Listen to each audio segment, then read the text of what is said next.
Amén, bienvenidos hermanos del Zoom y del Facebook. Continuamos con nuestra serie de los profetas menores, que es una serie, un estudio va a ser en sí un estudio de los 12 libros del Antiguo Testamento. Empezamos con Oseas, que es el libro más largo de estos profetas menores, ¿verdad? Tiene 14 capítulos. La semana pasada estudiamos los primeros tres, ¿verdad? Y estamos viendo eh,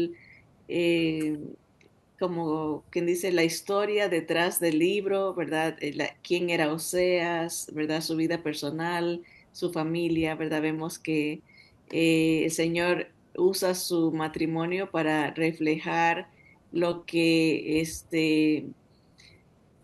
el amor de Dios para su pueblo, Israel, ¿verdad? Que es permanente, es constante, es fiel. Pero también vimos la semana pasada que el libro de Oseas, como los otros profetas, ¿verdad? Ofrecen profecías que tendrían un cumplimiento cercano y un cumplimiento lejano también, o sea, algo que era cerca para la vida del profeta. Y cuando hablamos de cerca pueden ser días, pueden ser semanas o puede ser años, ¿verdad? Un año, 2 años, 10 años, eso se le considera cerca, ¿verdad? 50 años. Pero al mismo tiempo, muchas de estas profecías tienen aplicaciones de cumplimiento lejano, ¿verdad? Vemos cómo en un versículo puede estar algo que se cumple rápido en el tiempo de ellos y un acontecimiento que se cumplirá en el futuro aún para nosotros, o sea, miles de años después o cientos de años después, porque vemos profecías como del milenio, que es el tiempo que se conoce como la venida del Señor Jesús por segunda vez, que viene a establecer su reino aquí en la tierra desde Jerusalén. Así nos hablan los profetas y entonces a veces hay que saber distinguir porque una coma puede separar las profecías de cumplimiento cercano.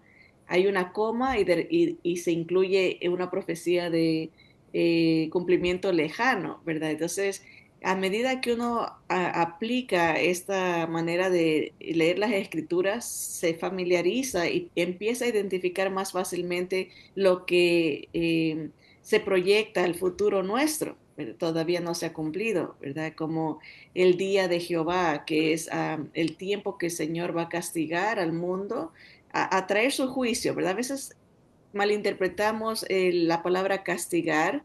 Es algo como que si Dios a su antojo quiere hacer algo, sino simplemente lo que quiere decir esa palabra es que las cosas caen por su propio peso, o sea, como que las consecuencias de las decisiones llegan, ¿no? Como es una manera de verlo es como una cosecha, ¿no? Ya se sembró ciertas cosas, va a haber una cosecha, viene una consecuencia y se lo conoce como juicios, ¿verdad? Que las escrituras nos hablan aún en el Nuevo Testamento, en el Apocalipsis, primordialmente, ya cómo se desarrollan todos esos juicios, esas consecuencias de lo que el mundo sin Jesús, el mundo sin Cristo, sufrirá, ¿verdad? Vemos esa realidad, que hay diferentes tipos de consecuencias, diferentes tipos de juicios. Hay juicios para el creyente, para el cristiano, y hay juicios para los que no son de Dios, los que han rechazado el plan de Dios, el evangelio de Cristo, viven su vida sin esa guía, ¿verdad? Viven su vida, ellos son sus propios dioses, sus propios eh, guías, ¿verdad? Entonces, a esas personas el Señor las califica como uh, del mundo, le llama, como personas sin Dios, sin Cristo, ¿no? Y hay unas consecuencias para ellos que se pueden categorizar como juicios o las consecuencias de sus decisiones, ¿verdad? Así que estos libros de los profetas tienen esas profecías cercanas para el pueblo de Israel y lejanas para el mundo entero, aún para las personas de nuestra era, porque ya estamos esperando que se den esos últimos cumplimientos, ¿verdad? Esas últimas consecuencias que el Señor ha anunciado desde el principio. Y Él mismo dice en su palabra, en esto pueden conocer que yo soy Dios, que os anuncio el fin desde el principio. O sea, Él conoce todo. Por eso que en el libro de Apocalipsis vemos ciertas cosas dándose como que ya pasaron, pero están en nuestro futuro. El Señor las ve como que se están dando o ya pasaron, pero todavía no se han cumplido en nuestra línea de tiempo, ¿no? O sea que Dios puede ver todo en un constante presente, ¿verdad? Él ve lo que ya para nosotros es futuro, lo ve como pasado.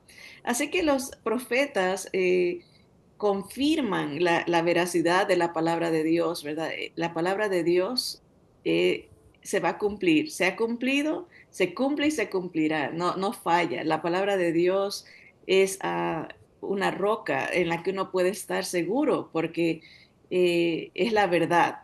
El mundo puede variar, cambian las culturas, cambian las ideologías, ¿verdad? Pero Dios es fiel, Él es constante, Él nunca cambia y lo que dijo es la verdad y siempre será verdad. El cielo y la tierra pasarán, pero su palabra no pasará. Es lo que Él dice, ¿no? El cielo y la tierra cambiará, dejará de existir como la conocemos, ¿verdad? Va a haber una restauración a lo que Dios quería originalmente que sea la tierra.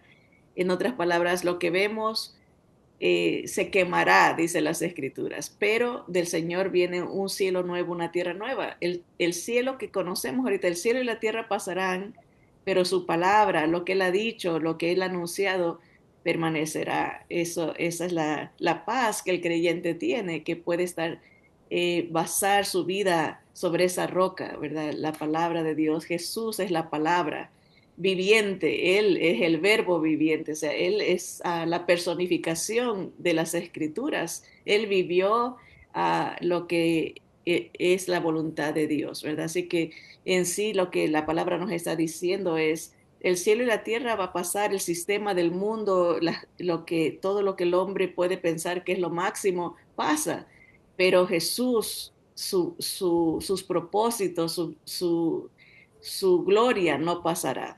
Así que es súper importante leer las escrituras en su totalidad, entender el mensaje de los profetas en cuanto al cumplimiento cercano, cumplimiento lejano, cómo se aplica en cuanto al anuncio de la venida de este libertador, este salvador. Ahí lo vamos a ver, perdón, entremetido en lo que leemos, ¿verdad?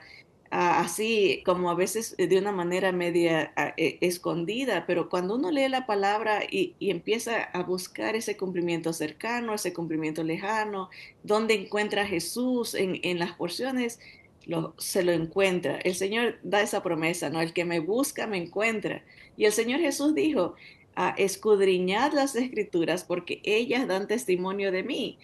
O sea, vamos a encontrar a Jesús en esas escrituras si así lo deseamos, ¿verdad? El Señor abre los ojos de nuestro entendimiento a través de la presencia de su Espíritu Santo. Él es el que nos guía a toda verdad, pero uno tiene que tener la humildad de recibir la palabra. Cuando uno quiere interpretar aplicar cosas de acuerdo a nuestra propia voluntad, no encuentra esa revelación de Dios, esa iluminación, porque anteponemos nuestra voluntad la revelación del Señor.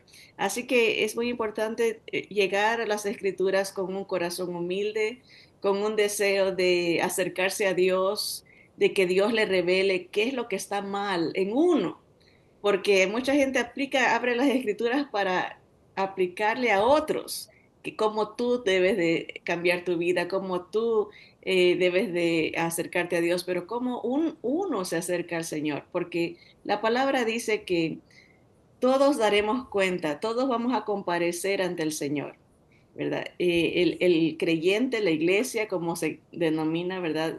Va a entrar a un juicio para premiación. Las obras que se han hecho sin Jesús serán quemadas. Las obras que se ha hecho para la gloria de Jesús, recibirán recompensa. No es para condenación, pero sí hay cortes o un juicio, varios juicios para las naciones, como han tratado a Israel, va a haber un juicio para los que no han recibido a Jesús, y esos sí son juicios de condenación, de castigo, de sufrimiento o de cosecha de las consecuencias, podemos llamarle así. O sea, se trae a cuentas, ¿verdad? No para siempre habrá injusticia, el Señor traerá su justicia. Así que es importante que nos acerquemos al Señor con una actitud humilde de deseo de que el Señor nos escudriñe a través de su palabra, que es su promesa. Las escrituras son vivas y eficaces y más cortantes que toda espada de dos filos, ¿verdad? Cuando uno habla, uno mismo también, el Señor lo está exhortando, lo está aconsejando, ¿verdad? Y las escrituras dice que escudriñan, parten el alma, ¿verdad? Cambian nuestras emociones, cambian nuestra manera de ver las cosas, parten hasta los huesos, dice, eso se va profundo, hasta los tuétanos, ¿no?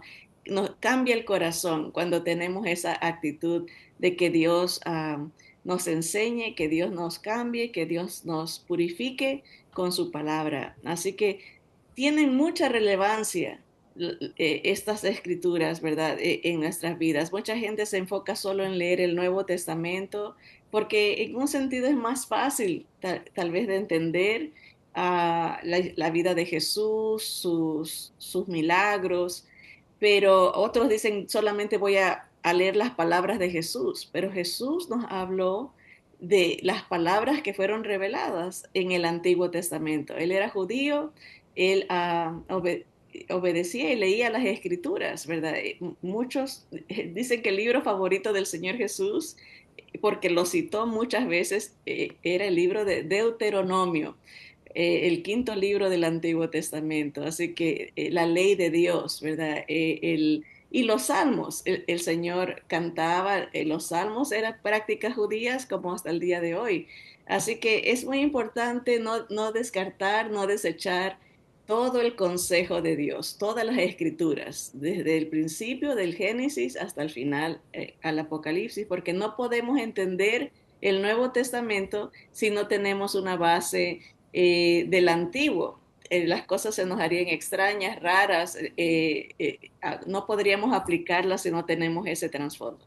Así que todo eso para hablar de que este primer libro que hemos empezado, el libro de Oseas, tienen bastantes aplicaciones para nuestra vida personal, para el pueblo de Israel, para el mundo entero, para promesas y juicios que vienen, ¿verdad? Así que vamos a ver, ya vimos un poquito acerca en general, de lo que el libro nos presenta, lecciones importantes, que Dios es misericordioso, paciente, fiel, amoroso, pero tiene que castigar el pecado. ¿Ves? Si es un Dios justo, tiene que haber justicia, ¿verdad? Tiene que haber un balance de las cosas. No puede la maldad ganar, tiene que someterse al reinado, a la gloria de Dios, ¿verdad?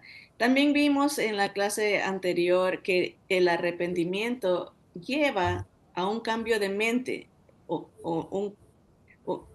o un cambio de manera de ver las cosas, ¿verdad? Y por lo tanto, ese cambio de mente nos va a llevar a un cambio de proceder, de actitud, un cambio de vida, porque nuestra mente ha cambiado. Estamos alineándonos a la voluntad de Dios, ¿verdad? Y el libro también nos habla que la restauración es el resultado de ese cambio de mente, ¿verdad? De esa conversión. Cuando hay cambio, Dios bendice. Cuando hay cambio, Dios restaura, ¿verdad? El enemigo, dice bien clarito las escrituras, el enemigo vino a matar, hurtar y destruir. Mata nuestra relación con Dios, con la familia, con nuestro prójimo. Mata nuestra estabilidad emocional, mata nuestro futuro espiritual, mata muchas cosas el enemigo, y destruye muchas cosas también.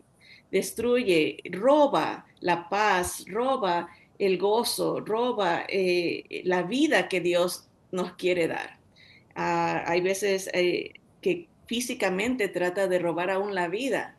Vemos cómo se destruyen niños, bebés, se destruye, es la obra de Satanás, destruyendo la humanidad. Él vino para eso, para matar, para hurtar y destruir. Y cuando vemos en nuestra sociedad consecuencias que llevan a la destrucción de la familia, la destrucción generacional, ¿verdad? Ya no hay tantos niños, ya no es importante, es una huella digital, es una característica del enemigo destruir, matar, hurtar y destruir, pero el Señor dijo, pero yo he venido para que tengan vida y la tengan en abundancia. El Señor sabe, es experto en restaurar lo que el enemigo daña, lo que el enemigo roba, lo que el Señor lo puede voltear para dar vida y vida en abundancia. Y ese es el mensaje que Oseas, el libro del profeta, tiene. Sí viene dolor y destrucción por el pecado, sí viene, hay consecuencias dolorosas, pero si nos arrepentimos, si cambiamos de mente y reconocemos que solo el Señor Jesús, Dios, nos puede um, salvar, hay un cambio de actitud, hay un cambio, hay una vuelta, un giro de hacer lo malo a hacer lo bueno y por lo tanto viene la restauración. Así que eso fue lo que vimos.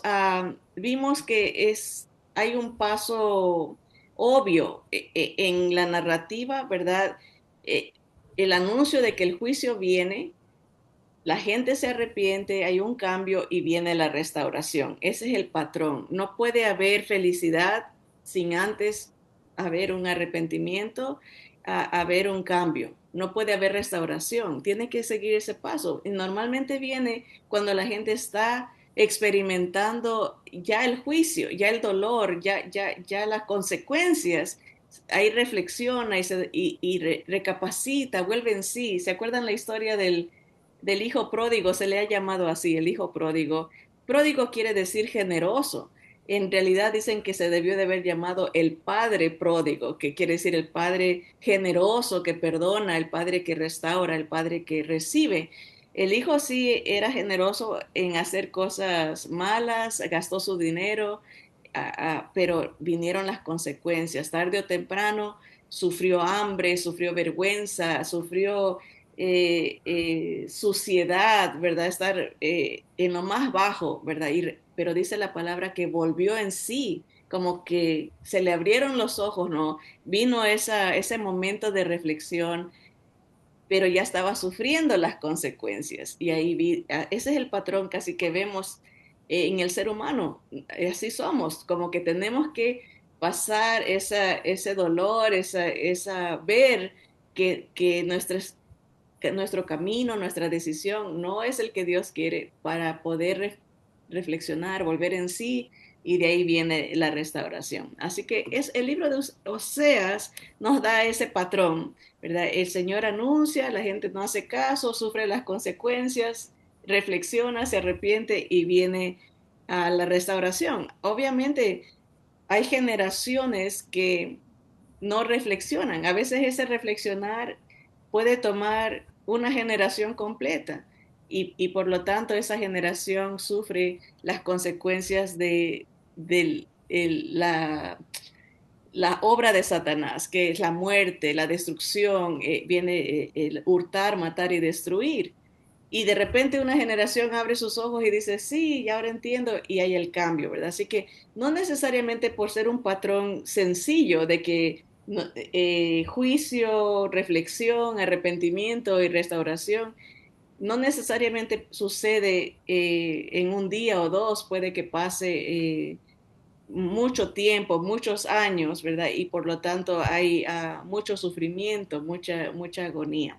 Así que es algo interesante de tener en mente. En nuestra vida no seamos sabios, dice, no necesitar que pasemos años sufriendo y las consecuencias, si podemos venir al Señor, venir a que Él nos restaure, nos cambie, ¿verdad? Es un llamado a ser prudentes, a discernir los tiempos, ¿verdad? No, necesitamos eh, seguir ese patrón y romperlo en un sentido de que no tener que sufrir las consecuencias para reflexionar, ¿verdad? Así que eso todo lo vimos en los primeros 3 capítulos en la vida de la esposa de Oseas. Ella decide abandonar a su esposo, irse tras amantes y le estaba yendo bien. Al principio era puro placer, parecía que todo iba bien, pero después empezó a sufrir hambre, a sufrir abandono, a sufrir eh, la incomodidad de su pecado, ¿verdad? Las consecuencias del pecado. Y se acuerda, dice, mejor voy a regresar con mi esposo. Déjeme ver si lo encuentro aquí en los versículos que tenían. Ah, está en el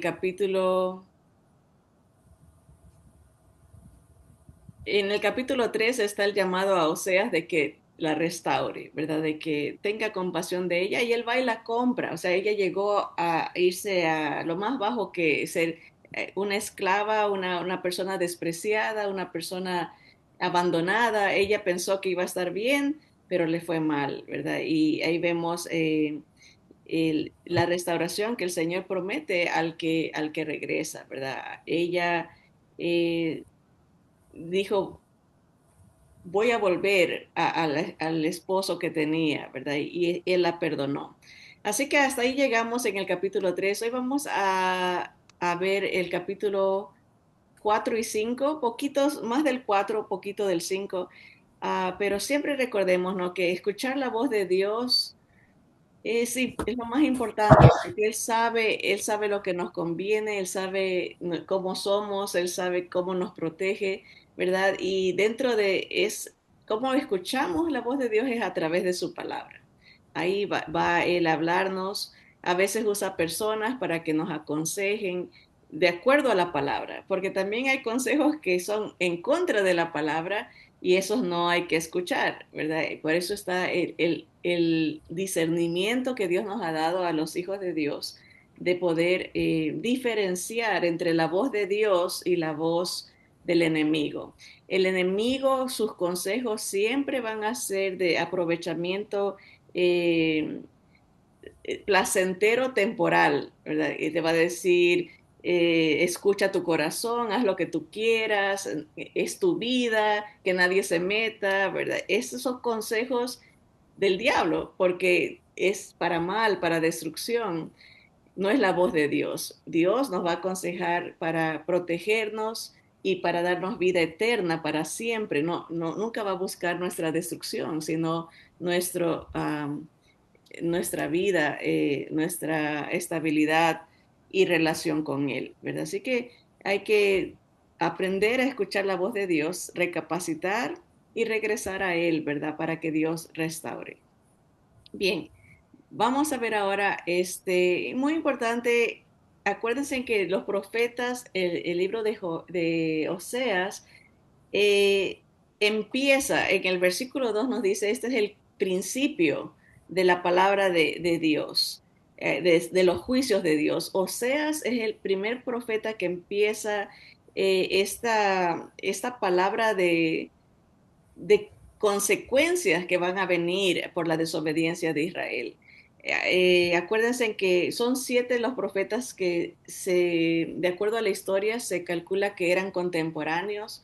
Joel, Amós, Jonás, Oseas, ¿verdad? Está Isaías, ¿verdad? Claro, no los mismos años, ya cuando Oseas estaba anciano, pues se da, Isaías posiblemente era joven, ¿no? Entonces, pero eran contemporáneos a Miqueas, a esos siete, esos siete. Entonces, pero cada profeta tenía un mensaje a diferentes grupos, ¿verdad? Por ejemplo, Jonás habló a Nínive, que era la capital de Asiria, o sea, le estaba hablando a los gentiles. Por eso él no quería ir, porque odiaba a los gentiles. ¿Por qué? Porque estos gentiles eran crueles contra Israel. Según la historia dice que han descubierto lámparas hechas de la piel de los judíos conquistados por los asirios. Eran crueles, tenían otros dioses y hacían prácticas abominables, entre ellas los sacrificios humanos. Entonces, Jonás por eso decía, yo no quiero que Dios perdone a esta gente malvada, ¿no? Y que nos han hecho sufrir tanto al pueblo de Israel. Entonces, pero cada profeta tenía su enfoque, ¿no? Unos a cierta nación. Para Oseas, él iba a ser el primero que iba a dar un enfoque de juicio contra Israel. Entonces, por eso dice, se puede interpretar como cuando dice el principio de la palabra de Dios a Joel, era el principio de este enfoque al pueblo de Israel, ¿verdad? Pero, ¿cuál fue el pecado de Israel? Eso vamos a hablar hoy primordialmente, ¿verdad? Porque hay paralelismos con nuestra época, que nosotros podemos estar cayendo en esas áreas peligrosas de la idolatría en la que cayó Israel. Su pecado fue traicionar a su Dios. Hablando espiritualmente, ya no adoraban solo a Jehová, sino que empezaron a coquetear con los dioses cananitas de la tierra de Canaán, que primordialmente era Baal. Baal lleva diferentes nombres.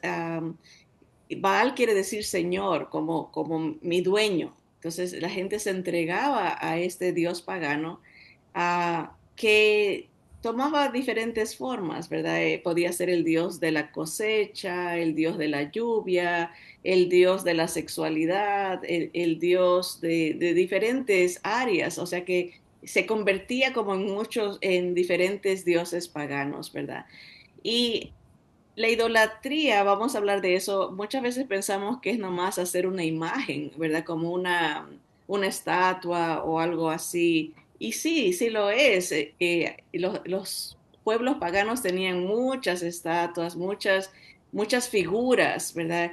Se han encontrado en la arqueología, primordialmente estos dioses paganos enfatizaban mucho lo que es lo sexual, ¿verdad? Hay estatuitas que es hasta bochornoso hablar de cómo las hacían, ¿verdad? Con los miembros masculinos o femeninos exagerados, como ese era un enfoque grande en la idolatría, exaltar eh, lo sexual de una manera no aprobada por Dios.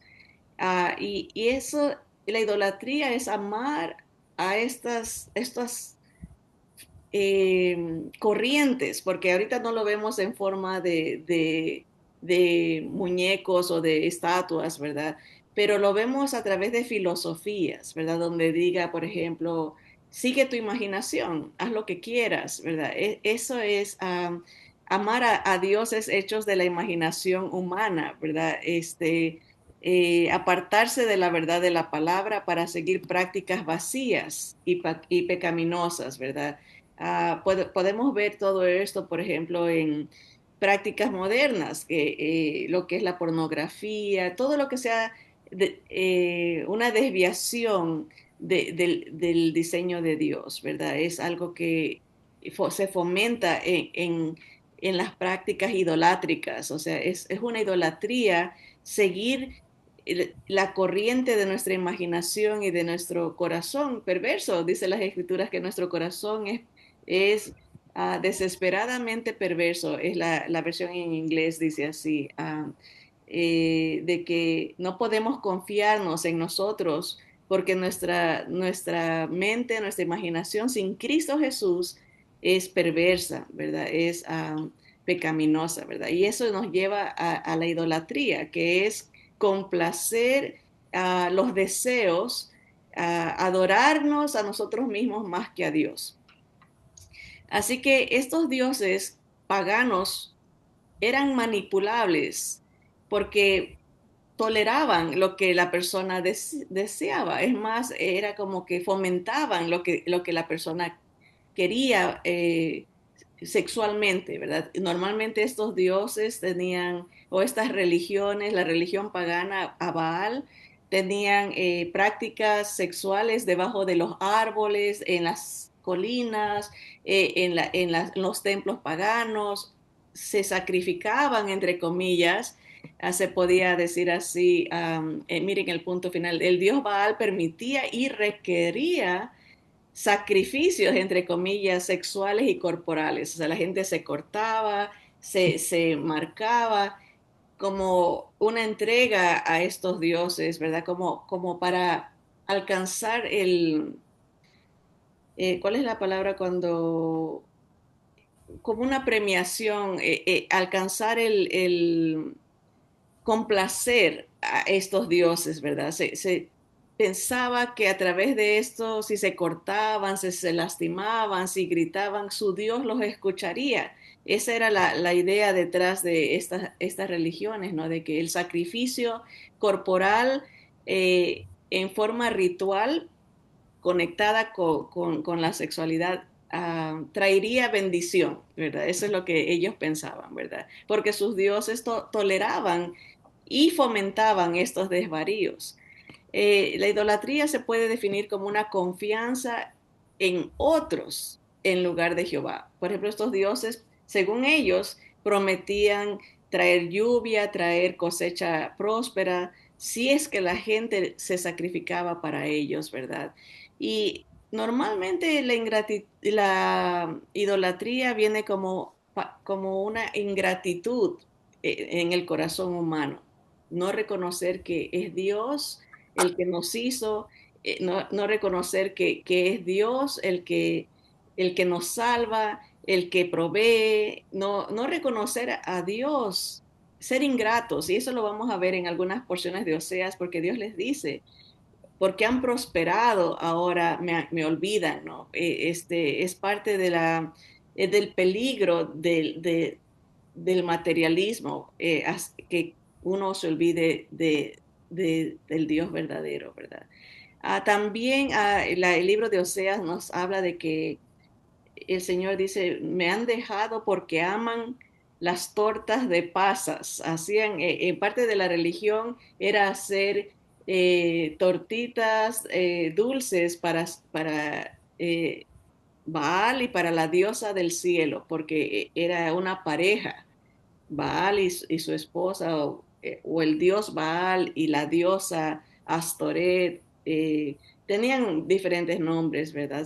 Va cambiando a través de la historia de la humanidad, el nombre de ella, pero estas prácticas de compañerismo y disfrute, derivado de tradiciones y religión falsa. Normalmente estas fiestas de hacer comidas y eran eh, ocasiones para borrachería, la gente se descontrolaba y hacían prácticas inmorales en estas reuniones, ¿verdad? Y el Señor les dice, ustedes aman eso, les encanta hacer estas prácticas que son ofensivas para mí, pero siempre está poniendo la comparación como una relación matrimonial, porque Dios se compara siempre como el esposo de Israel. Israel es la esposa de Dios.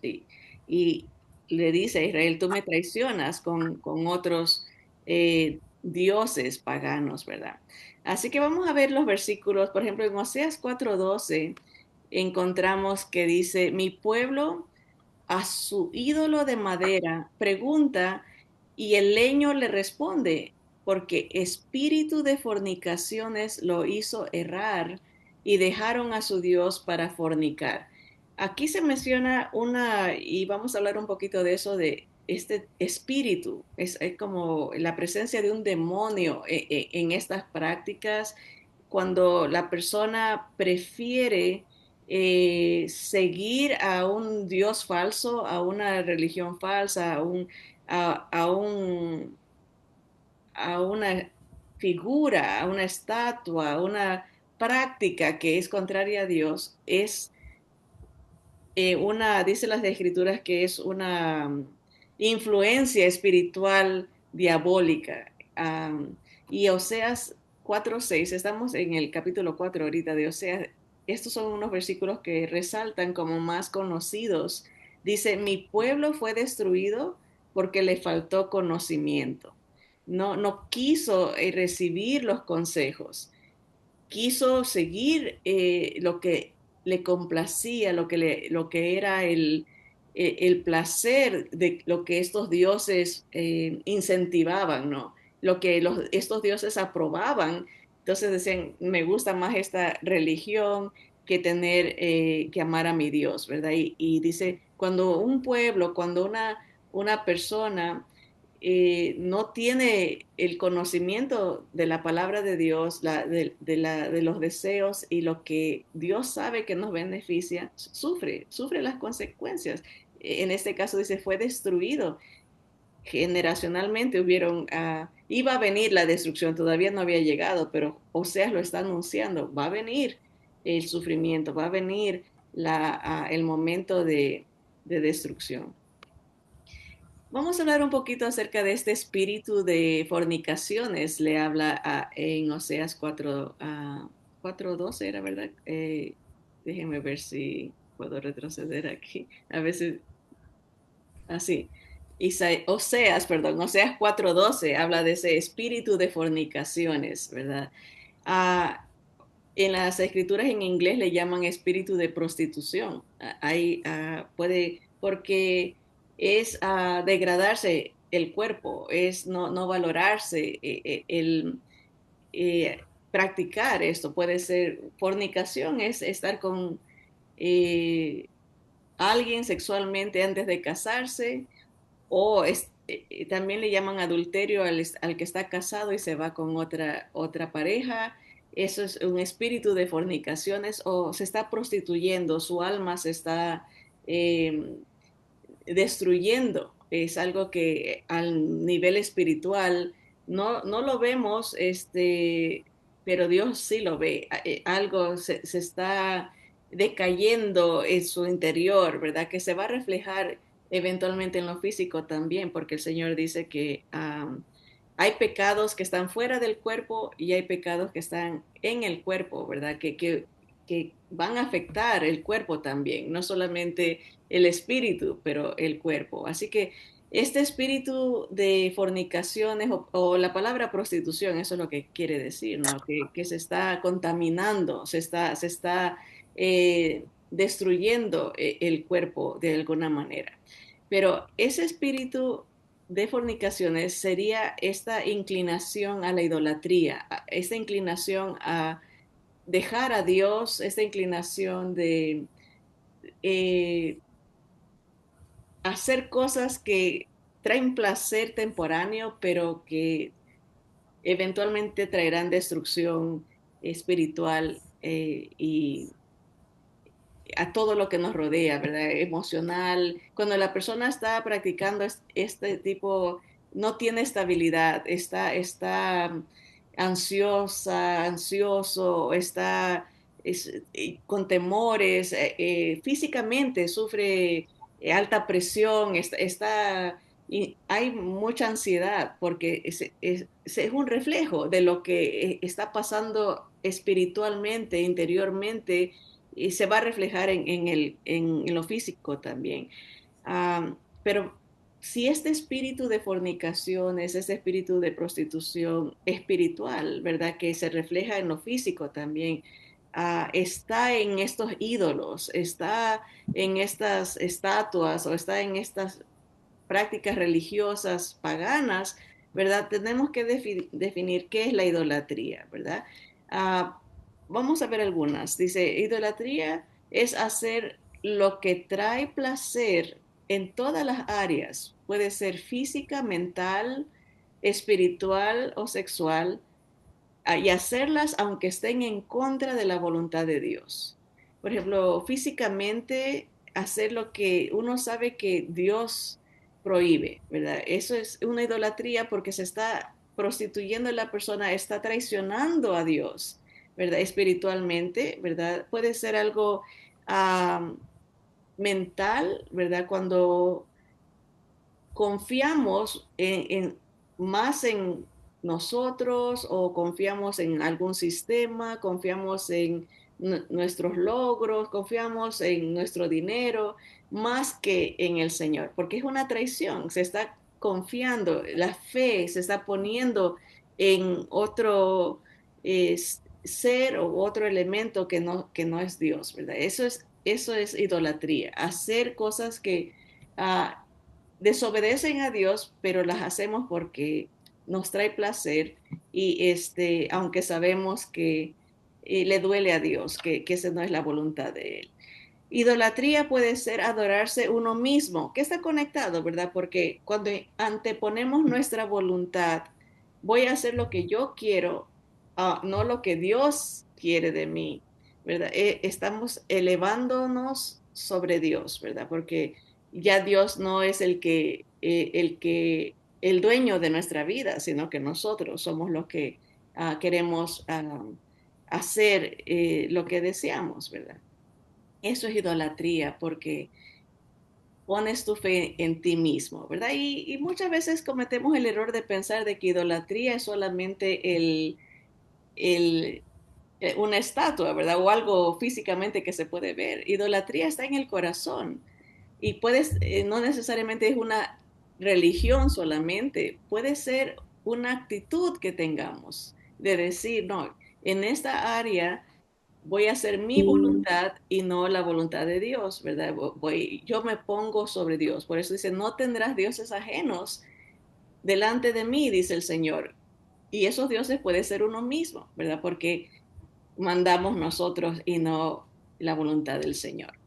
Idolatría puede ser escuchar la voz del mundo y no la de Dios, ¿verdad? Hay gente que podemos decir, el mundo o nosotros podemos decir, bueno, todo el mundo lo hace, o esto es normal para nosotros, ¿verdad? O esto es aceptable para nosotros. Entonces, estamos escuchando lo que el mundo dice y no la voz de Dios, porque Dios dice, hay cosas que Él no tolera, Él no le gusta, que Él lo considera eh, eh, sucio, perverso, abominable, ¿verdad? Entonces, y puede ser, por ejemplo, hay personas que sienten que no necesitan de un salvador, por ejemplo. Yo me salvo a mí mismo. Hay gente que dice, yo confío en mí, yo me esfuerzo, todo lo que tengo es por mi propio esfuerzo, por mi lucha, por mi trabajo, por todo el yo y yo y yo. Esa es una idolatría porque se rechaza al Salvador, al único Salvador, y se confía en uno mismo, ¿verdad? Y se está escuchando, y esa es la voz del mundo. Por ejemplo, la voz del mundo dice, la mujer puede sola, no necesita de nadie. Y eso forma una idea de que es la salvadora de sí mismo, ¿verdad? Si tú no intervienes, nada se soluciona porque tú eres independiente, eres fuerte, Entonces, se está idolatrando, perdón, aquí está entrando una llamada, se está exaltando a la creación más que al creador.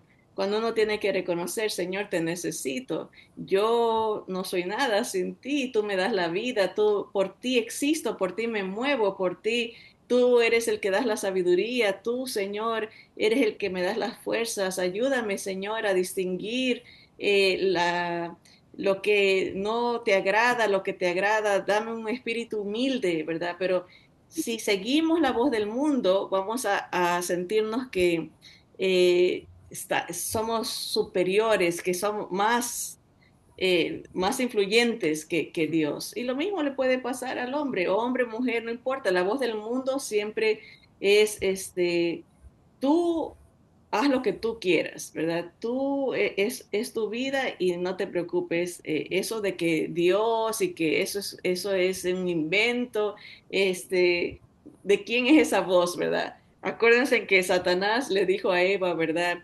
Con que Dios te ha dicho, ¿verdad? Como diciendo, no le hagas caso a la voz de Dios. Bien sabe él que como que es egoísta Dios, él no quiere que tú disfrutes tú eres Dios, seréis como Dios, ¿verdad? Haz lo que tú quieras, ¿verdad? Esa no es la voz de Dios, es la voz de Satanás. Pero eso, la idolatría tiene que ver con eso, ¿no? Con confiar más en uno mismo, hacer lo que uno quiera, seguir la voz del mundo, irse en contra de la voluntad de Dios.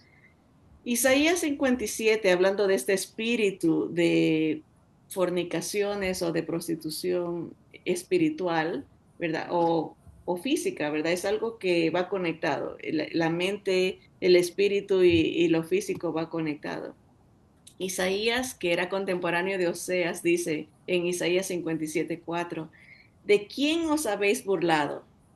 ¿Contra quién ensanchasteis la boca y alargasteis la lengua?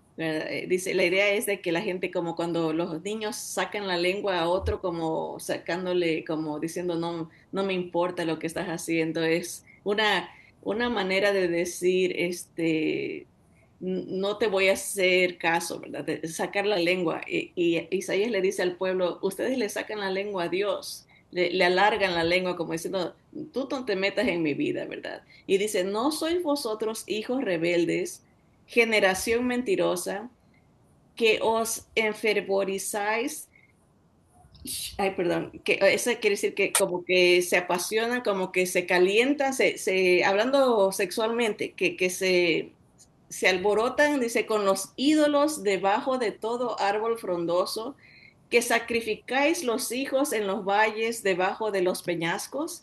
Nos da nos deja entrar en las prácticas, ver lo que hacían. Eh, Debajo de todo árbol buscaban tener relaciones, pero a nombre de estos dioses, como diciendo para que estos dioses nos bendigan. Y parte de esos sacrificios, de esas prácticas inmorales, era sacrificar a los hijos, a los baales, pasarlos por fuego, o sea, matar a sus hijos, ¿verdad? Era como esa voz diabólica, ese espíritu les decía, eh, den a sus hijos, no destruyan su generación. Ah, y vemos este espíritu de fornicación y de prostitución en el mundo generalizado, pero modernizado, ¿verdad? Ahora se sacrifican a los hijos antes de que nazcan, se los destruye de diferentes maneras, se los entrega a estos dioses como para el placer, porque son estorbos, son de alguna manera no dejan en la mente de la persona que sigan haciendo lo que quieren hacer en esos desvaríos sexuales, ¿verdad? Oseas 4:13 dice, sobre las cimas de los montes sacrificaron e incensaron sobre los collados debajo de las encinas, álamos y olmos que tuviesen buena sombra. Por tanto, vuestras hijas fornicarán y adulterarán vuestras nueras. O sea, todo el mundo, no solamente los adultos, los jóvenes, era algo que este espíritu fomentaba, la degradación, la inmoralidad, al aire libre, no importa que vea la gente. Esto es una práctica religiosa, es algo que lo hacemos como adoración a nuestros dioses. Segunda de Crónicas 28:3 dice, quemó también incienso en el valle de los hijos de Hinnom e hizo pasar a sus hijos por fuego conforme a las abominaciones de las naciones que Jehová había arrojado de la presencia de los hijos de Israel. Esas eran las prácticas paganas del pueblo de Canaán. Sacrificar a sus hijos, a la inmoralidad sexual, ¿verdad? La práctica de tener ídolos, ¿verdad? Exagerando lo que es la sexualidad en los ídolos, ¿verdad? Hay estatuillas, ¿verdad? Que fomentan esa visual, ¿no? De lo sexual. Y se narra, ¿no? En la historia, ¿no? Y se ha comprobado con la arqueología. ¿Verdad? Así que estas prácticas habían entrado en el pueblo de Israel y a eso es lo que Oseas, el Señor le llama un espíritu de fornicación, un espíritu O sea, el querer hacer estas prácticas, aunque se habían visto que traerían consecuencias de sufrimiento, ¿verdad? Como era en el caso del pueblo de Canaán. El Señor los destruía porque eran pueblos que practicaban inmoralidades, ¿verdad? Deformaciones físicas habían venido a la gente, sacrificaban a sus hijos como parte de una religión, ¿verdad? De otros dioses. Oseas a 5, que es el versículo que vamos a meditar de Oseas 5, en el versículo 3 y 4 dice, yo conozco a Efraín e Israel no me es desconocido, porque ahora, oh Efraín, te has prostituido y se ha contaminado Israel. No piensan en convertirse a su Dios, porque espíritu de fornicación está en medio de ellos y no conocen a Jehová. Una influencia diabólica había entrado en la mente del pueblo que era llevado a desobedecer a Dios, ¿verdad? Como a contaminarse, ¿verdad? Ya no le importaba desobedecer. Abdías, contemporáneo de Oseas, dice, la soberbia de tu corazón te ha engañado.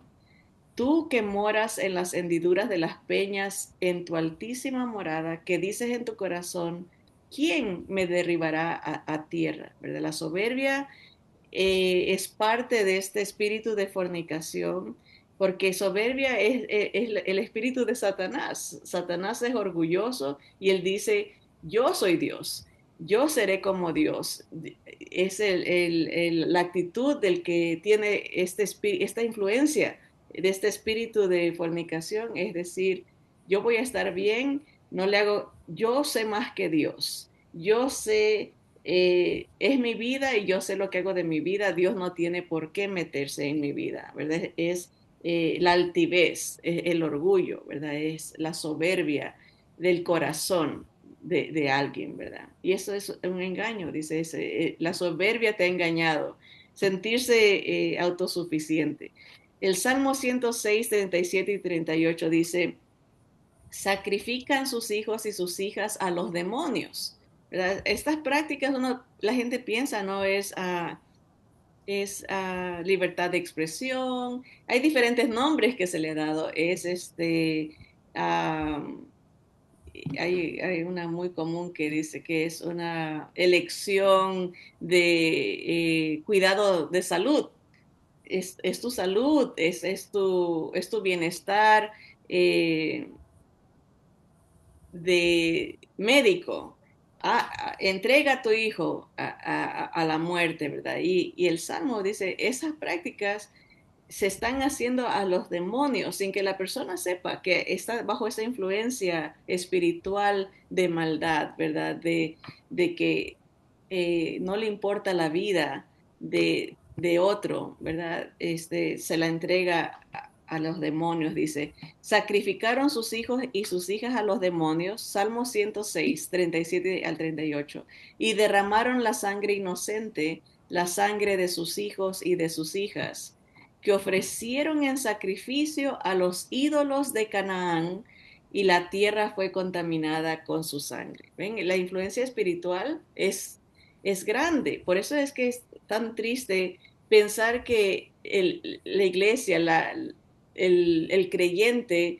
no vea la influencia espiritual que hay en las prácticas de aborto, la influencia espiritual que hay en las prácticas de inmoralidad sexual, ¿verdad? A veces la gente dice, no, ya no hay que llamarle pecado, es una aventura, es una canita al aire, se le trata de disimular y la iglesia dice, no, no hablemos de eso, eso cada persona sabrá lo que hace porque nadie sabe las circunstancias, es justicia social, se le da diferentes nombres, pero las escrituras nos dice, es una influencia espiritual.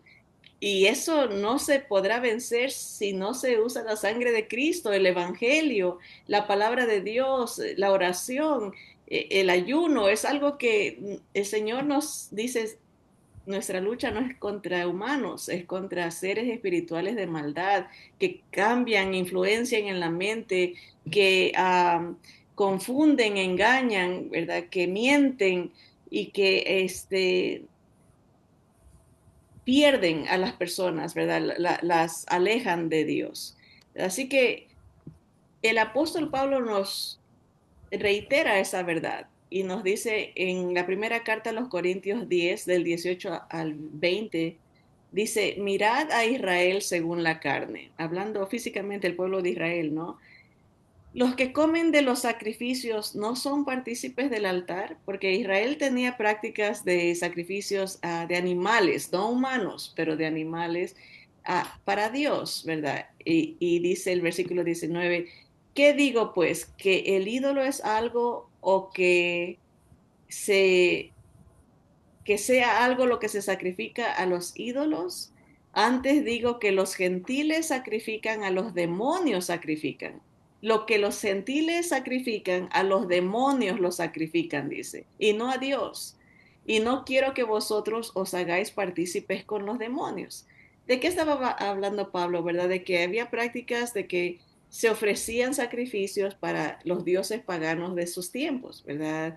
La diosa Diana, Zeus, habían diferentes dioses, ¿verdad? Y hacían comidas donde se había tomadera y la gente hacía prácticas inmorales también. Y Pablo dice, no quiero que participen de esto, porque lo que ellos sacrifican, lo sacrifican a los demonios sin darse cuenta. Ellos ni cuenta se dan lo que están haciendo, pero están, de alguna manera pareciera que en estas estatuas, estos ídolos que hace el hombre, ¿verdad? De diferentes materiales, sea de madera, sea de oro, sea de plata, los demonios toman posesión de esas figuras.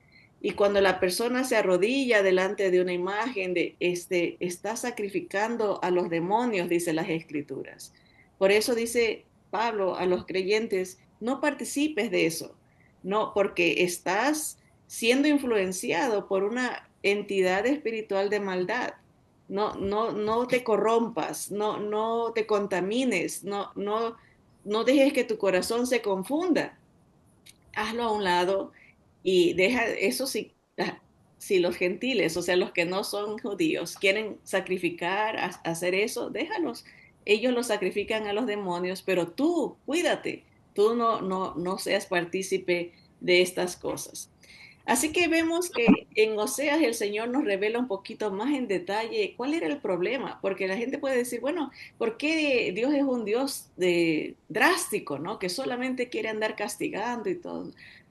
No, porque vemos el problema era grande, ¿verdad? Era eh, un coqueteo con el mundo espiritual de maldad, con los demonios, al permitir la idolatría, al permitir los desvaríos sexuales, al permitir el sacrificio de sus hijos, al permitir la contaminación en el corazón de no adorar a Dios sobre todas las cosas, sino que adorarse a sí mismo, decir yo hago lo que me dé la gana y nadie se tiene que meter en mi vida. Ya estaba contaminado el pueblo. Y el Señor dice, me has traicionado, me estás dejando, ¿verdad? Y vemos en las palabras del Señor siempre esa exhortación, ese consejo, te va a ir mal, vas a sufrir, pero también al mismo tiempo vemos su compasión, ¿verdad? El Señor no deja en ese estado, no se queda en el mensaje en ese estado de te vas a morir y ahí te quedas. No, el Señor siempre está, como hemos visto, esos tres pasos, el llamar al arrepentimiento, al cambio. Y eso quiero leerles lo que el Señor les dice en el libro de Oseas, en el capítulo 4 porque eso es lo que hemos más enfatizado, solo un versículo del capítulo 5. Dice el Señor, oíd palabra de Jehová, hijos de Israel, porque Jehová contiende con los moradores de la tierra, porque no hay verdad, ni misericordia, ni conocimiento de Dios en la tierra. ¿Suena familiar? bastante, ¿verdad? No hay verdad, puro engaño. Ahora con lo de la inteligencia artificial, la gente se cree muchas cosas que es inventado, es generado por computadoras. Es difícil identificar la verdad de lo que, de la mentira, ¿verdad? No hay compasión, no hay misericordia, dice, ni conocimiento de Dios en la tierra. Perjurar, mentir, matar, hurtar y adulterar prevalecen, y homicidio tras homicidio se suceden, ¿verdad? Es triste la condición del ser humano sin Dios, ¿verdad? Por lo cual se enlutará la tierra y se extenuará todo morador de ella, con las bestias del campo y las aves del cielo, y aún los peces del mar morirán. Ahí vemos una profecía lejana.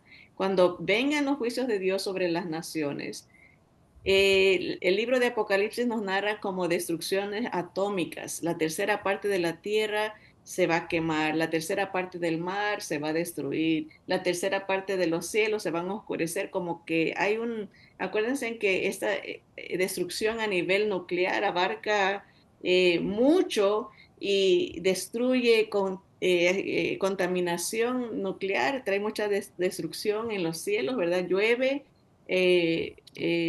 contaminación, ¿verdad? Y esta es una profecía. El Señor dice, por esta maldad, la tierra, el ser humano, dice, se extenuará. El morador de ella va a reducirse. Dice la palabra, si el Señor no viniera, nadie sobreviviría. Si el Señor no viniera a parar lo que está pasando en la tierra en esos días de destrucción, de guerras, de bomba atómica y todo esto que nos narra el Apocalipsis, si el Señor no viniera, si Él no acortara esos días, nadie sobreviviría. Y aquí Oseas nos está proyectando las bestias del campo, los peces del mar, todo va a sufrir por la maldad del pecado del ser humano. Los homicidios a niños, a jóvenes, adultos, ancianos, no hay respeto a la vida. Y esa era la circunstancia. La gente miente, la gente mata, la gente roba, la gente adultera.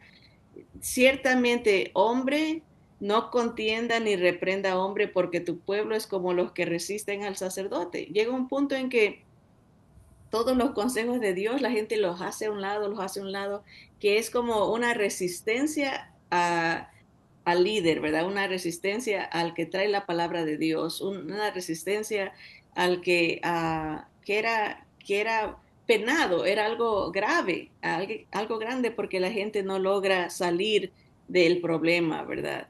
Dice, caerás por tanto en el día, y caerá también contigo el profeta de noche, y a tu madre destruiré. Mi pueblo fue destruido porque le faltó conocimiento, por cuanto desechaste el conocimiento. No era que no había, sino que no lo querían escuchar. Yo te echaré del sacerdocio, y porque olvidaste la ley de tu Dios, también yo me olvidaré de tus hijos. La sentencia no solamente era para el pueblo, era para el liderazgo, porque los líderes también se habían contaminado, habían rechazado la ley de Dios por hacer lo que complacía. Ellos también habían practicado, y eso lo va a decir la palabra, ¿verdad? Sí podían predicar de labios para afuera, no hagan esto, no hagan el otro, pero ellos también lo hacían. Dice, conforme a su grandeza, así pecaron contra mí. También yo cambiaré su honra en afrenta.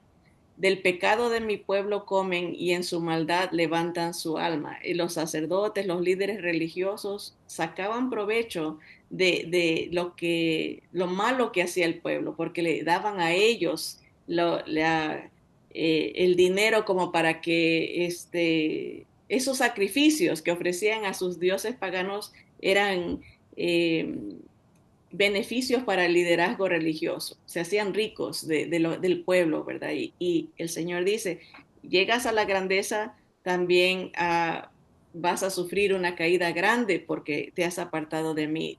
Así como tu honra es grande, te sientes muy espiritual, vas a caer, ¿verdad? Comerán, pero no se saciarán. Es parte del juicio de Dios. No, no hay llenura, no hay paz. Fornican, mas no se multiplicarán. Fornicarán, mas no se multiplicarán porque dejaron de servir a Jehová. Está el liderazgo es el principal. Cuando el creyente se contamina, ¿verdad? Hay consecuencias también. Fornicación, vino y mosto quitan el juicio. La inmoralidad, la borrachería, ¿verdad? Eso no deja que la persona piense bien. Mi pueblo a su ídolo de madera pregunta y el leño le responde, porque espíritu de fornicaciones lo hizo errar y dejaron a su Dios para fornicar. Pareciera que tiene poder el ídolo, ¿verdad? Porque de alguna manera le responde a la persona que lo está buscando, ¿verdad? Pero no es Dios, es Satanás con sus demonios influenciando.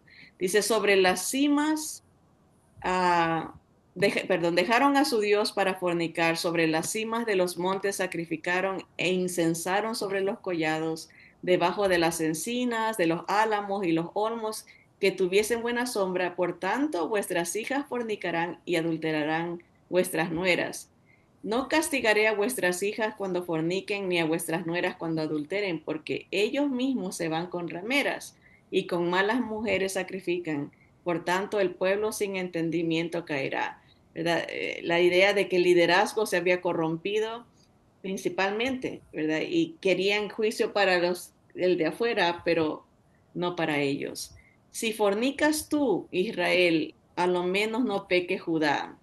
Y no entréis en Gilgal, ni subáis a Betabén, ni juréis, vive Jehová, porque como novilla indómita se apartó Israel, los apacentará ahora Jehová como a corderos en lugar espacioso. Si estás desobedeciendo, ¿crees que vas a recibir bendición? ¿Verdad? Pero dice, ojalá que Judá no se contamine. Israel ya se había contaminado. Acuérdense en que estaban divididos en dos. El pueblo de Israel se dividió en dos. Israel al norte, Judá al sur. Ya Israel está contaminada. Dice, ojalá que Judá se mantenga sirviéndome, se mantenga siguiéndome. Pero sabemos que Judá también se contamina y sufre también eventualmente. Dice, Efraín es dado a ídolos, déjalo. Su bebida se corrompió, fornicaron sin cesar. Sus príncipes amaron lo que avergüenza. El viento los ató en sus alas y de sus sacrificios serán avergonzados. Hasta aquí pura sentencia, pura consecuencia, ¿verdad? El capítulo 5 en la primera parte nos da la alternativa, ¿verdad? Y vamos a terminar, el tiempo se va muy rápido y quiero terminar con lo positivo, no solamente con las consecuencias del pecado y de desobedecer al Señor, ¿verdad? Sacerdotes, oíd esto y estad atentos, casa de Israel y casa del rey, escuchad, porque para vosotros es el juicio, pues habéis sido lazo en Mizpa y red tendida sobre Tabor. Y haciendo víctimas han bajado hasta lo profundo, por tanto yo castigaré a ellos, ¿verdad? Sigue esto es en el capítulo 5 de Oseas. Vamos saltarnos, sigue puros juicios a los príncipes, a los sacerdotes por la soberbia, por el pecado, van a tropezar. Um, pero dice aquí uh, en el versículo 11, Efraín es vejado, quebrantado en juicio porque quiso andar en pos de vanidades. Yo pues seré como polilla a Efraín y como carcoma a la casa de Judá. Y verá Efraín su enfermedad y Judá su llaga. Irá entonces Efraín a Siria y enviará al rey Jareb, mas él no podrá sanar ni oscurará la llaga, ¿verdad? Las consecuencias serían conquistados por este rey. El rey de Asiria vendría a llevarse también a Judá. El rey, primero Asiria y después Babilonia.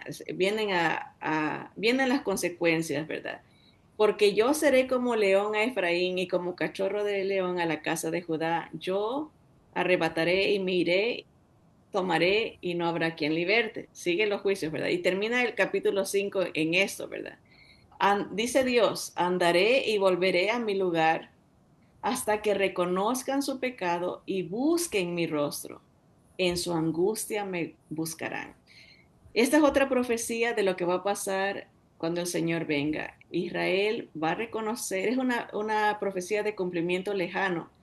También Israel tiene un remanente que sí buscó al Señor, ¿verdad? Nunca el Señor dejó sin remanente a su pueblo, ¿verdad? Pero aquí el Señor dice, me voy a ir, me voy a regresar a mi lugar, ¿verdad? Y voy hasta que ellos reconozcan y busquen mi rostro. Según los otros profetas, dice que va a llegar el día que el Señor venga y el pueblo de Israel le va a decir, ¿quién eres tú? ¿Por qué tienes esas marcas en tus manos?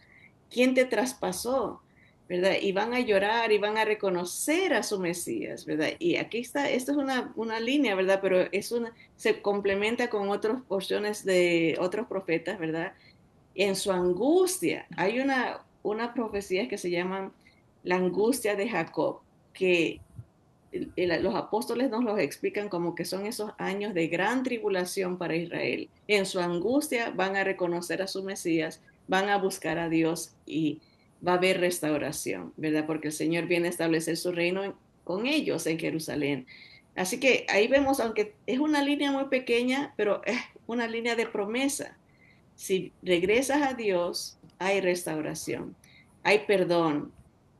Reconoce tu pecado, reconoce tu desvarío, reconoce que tienes ídolos en tu corazón, reconoce que solo hay un Dios y ese es Jesús, Jehová, ¿verdad? El Señor eh, revelado en nosotros, en nuestro Señor Jesús. Él es el único que te puede salvar, el único digno de toda adoración, el único que te puede librar de esos espíritus demoníacos de influencia que afectan tu vida, que te apartan, que te influyen ideas de desobediencia, ¿verdad? Ideas de muerte, ideas de traición, ¿verdad?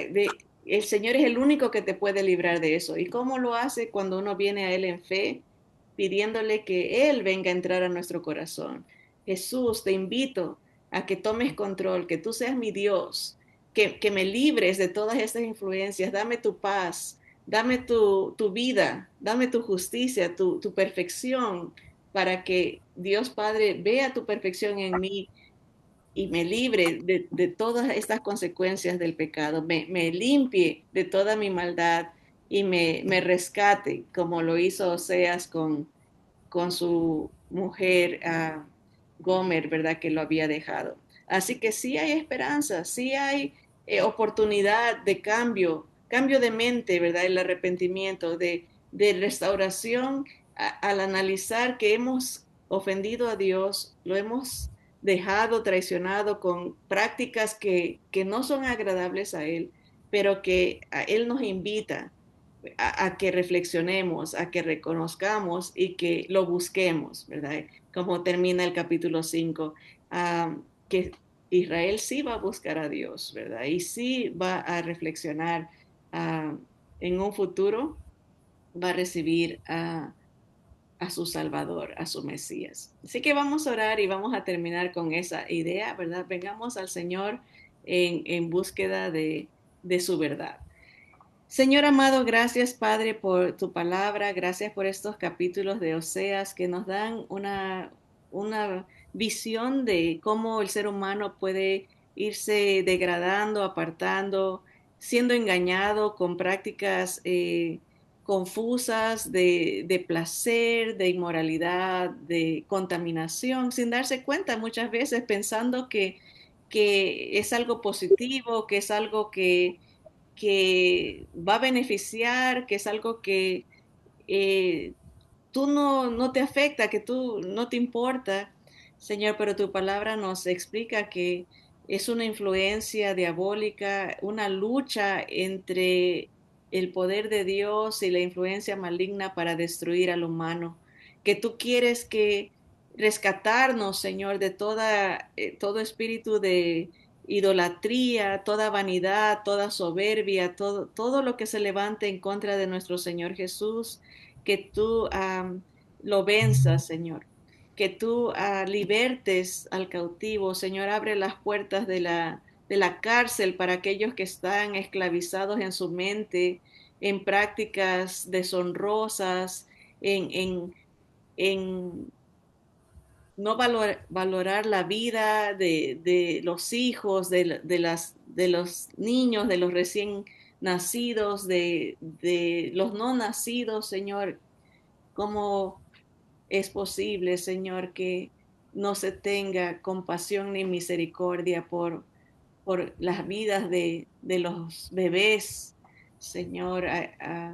Quita esa influencia, Señor, en la mente, que las personas que están considerando estas prácticas entiendan que cuando las hacen están siendo sujetos a influencias diabólicas de demonios, Señor. Rogamos que tú, Señor, abras la mente de las personas a entender que tú das la vida, que tú eres el Señor, que tú eres Dios, que tú eres el único digno de toda adoración, Señor.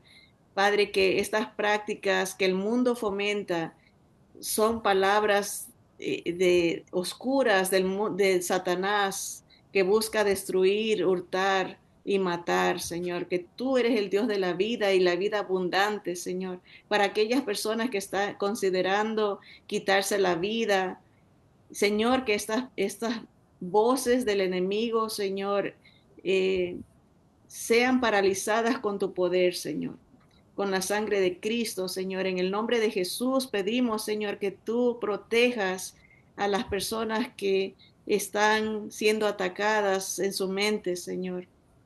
Señor, que tú les des paz, la paz que solamente Jesús puede dar, porque Él dijo que Él es el príncipe, el principal, el que da la vida y la paz, Señor. El shalom, la paz perfecta, Señor. Padre amado, rogamos, Señor, por las familias afectadas por la idolatría de los padres, Señor. Ese corazón soberbio que confía en todo menos en ti, Señor. Rogamos que tú rompas estas cadenas de opresión espiritual, Señor. Que tú traigas libertad a, al que te reconozca como su Señor. Y si esa persona es usted, dígale al Señor: Padre, perdóname, perdóname por haber seguido la corriente, las costumbres de el mundo, de las religiones paganas. Señor, reconozco que he formado ídolos en mi corazón. Señor, quiero destruir esos ídolos para tu gloria. Quiero entregar mi corazón entero a ti, sin divisiones, Señor, que pueda yo eh, seguir tu palabra, Señor, y adorarte de una manera exclusiva, que solamente tú seas mi Dios, que solamente confíe en el único Salvador, que es Jesús. Y es en su nombre poderoso, Señor, que te pido, te ruego, Señor, que me perdones. Cúbreme con tu sangre. Te lo ruego en el nombre de Jesús. Amén y amén. Que Dios los bendiga, mis hermanos. Adelante con Cristo.